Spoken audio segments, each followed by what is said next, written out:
Welcome to This Explainer. Today, we are completely decoding Meesho's marketing blueprint. We're going to unpack exactly how a really smart startup managed to carve out a massive piece of the multi-billion-dollar Indian e-commerce pie. And honestly, the most fascinating part? They did it by targeting the exact customers that the big players initially completely ignored. Which brings us to a massive question, right? When titans like Amazon and Flipkart are out there with seemingly infinite capital and these sprawling logistics networks, how does a startup break in without getting absolutely crushed? Well, the answer is by completely refusing to play their game. So here's our roadmap for today's explainer. First, we'll look at the rise of Meesho, then how they're targeting the underserved, moving on to mastering the 4 Ps, pioneering social commerce, and finally, analyzing their SWOT. Let's get right into it. Starting off with Section 1, the rise of Meesho. To really understand their success, we've got to look at how they created a true blue ocean strategy right out of the gate. Founded back in 2015 by Vidit Atre and Sanjeev Barnwell, Meesho didn't just build your standard online store to fight the titans head-on. No way. Instead, they took everyday WhatsApp and Facebook users and basically turned them into a decentralized army of digital shopkeepers. Over time, this initial reselling concept evolved, and it just blossomed into a massive, full-fledged online marketplace specifically built for Tier 2, Tier 3, and rural India. Which leads us to Section 2, targeting the underserved.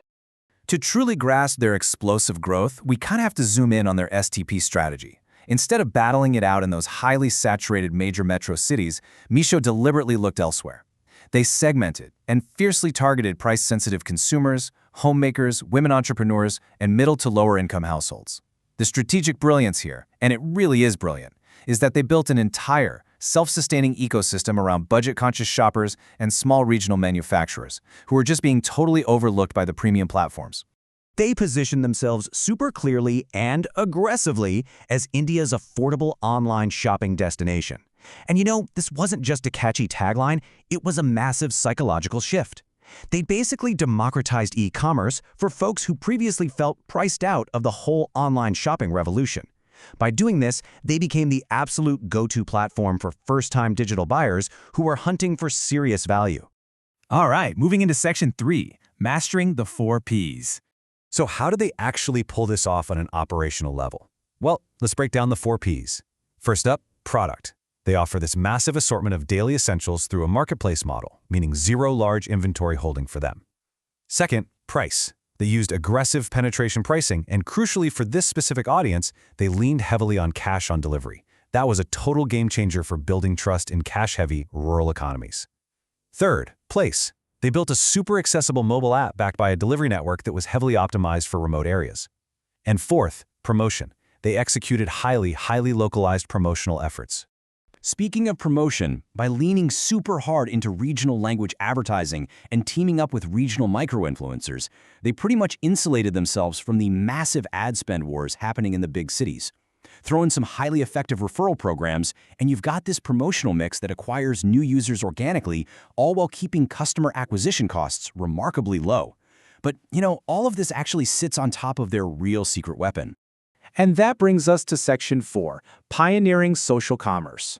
Meesho essentially looked at those endless family WhatsApp groups and turned them into highly efficient digital storefronts. By allowing individuals to share and resell products directly through their own personal networks, the trust factor, it was already built in. This was huge because it completely bypassed the need for expensive, top-down brand-building campaigns, and instead, it sparked this explosive organic word-of-mouth growth. What you should really take away from this is how a self-sustaining loop drastically reduces customer acquisition costs, which, let's be honest, is basically the holy grail for any growing startup. They empowered this vast, commission-friendly digital seller ecosystem. It connected small manufacturers directly with everyday consumers, using those individual resellers as the trusted bridge right in the middle. It's just a phenomenal strategy. Finally, let's get into Section 5, analyzing the SWOT. Of course, massive disruptive growth brings massive challenges. Looking at their internal factors is honestly like watching a delicate balancing act. The very things that fueled their massive growth in the first place, highly affordable pricing and an incredibly huge decentralized seller base, are kind of the exact things causing their current headaches. Maintaining consistent product quality across that vast seller ecosystem is incredibly tough, and that leads directly to high return rates in some categories. Plus, they're still heavily dependent on aggressive discount strategies just to keep users engaged. Looking externally, while rural internet growth and the expansion of digital payments are acting as massive tailwinds, they are definitely fighting a multi-front war here. Not only are legacy titans like Amazon and Flipkart fighting back, but Meesho is now racing against aggressive new quick commerce firms too. You add in rising customer acquisition costs and the sheer logistical nightmare of improving delivery speeds in remote areas, yeah, the pressure is certainly mounting for sure. Which brings us to our final thought. Meesho has undoubtedly transformed India's e-commerce landscape through a relentless, laser focus on affordability and regional inclusion. But as this competition gets even more intense, as logistics get more complex, and as customer acquisition costs inevitably rise, can Meesho maintain its incredible underdog magic? Will their continued investment in technology and customer experience actually be enough to sustain their long-term growth? It is absolutely a fascinating space to watch. Thanks for joining me for this explainer, and keep exploring.